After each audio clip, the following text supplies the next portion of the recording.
Beer ಬಾಟಲಿಂದ ಕುತ್ತಿಗೆಗೆ ಇರಿದು hotel ಕಾರ್ಮಿಕನನ್ನ ಕೊಲೆಗೈದ ಘಟನೆ ಮಣಿಪಾಲದ ಬ್ಯಾಕ್ಸಿನ್ ರೆಸ್ಟೋರೆಂಟ್ನ ಮುಂಭಾಗದ ಅನಂತ ಕಲ್ಯಾಣ ಮಾರ್ಗದಲ್ಲಿ ನಡೆದಿದೆ. ಕೇರಳದ ಕಾಸರಗೋಡು ನಿವಾಸಿ ಶ್ರೀಧರ ನಾಯಕ್ ಕೊಲೆಯಾದ ವ್ಯಕ್ತಿಯಾಗಿದ್ದಾನೆ.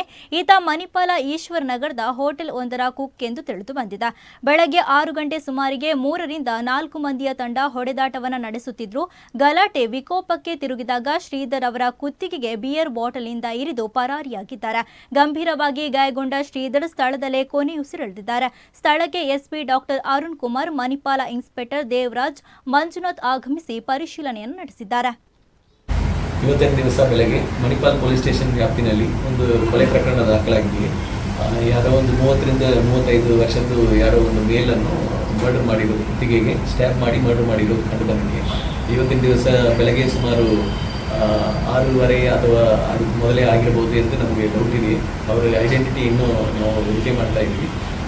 FIR ರಿಜಿಸ್ಟರ್ ಆದ ಮೇಲೆ ಆದಷ್ಟು ಬೇಗನೆ ಪ್ರೊಸೀಜರ್ಸನ್ನು ಕಂಪ್ಲೀಟ್ ಮಾಡಿ ಇನ್ವೆಸ್ಟಿಗೇಷನ್ ಕಂಪ್ಲೀಟ್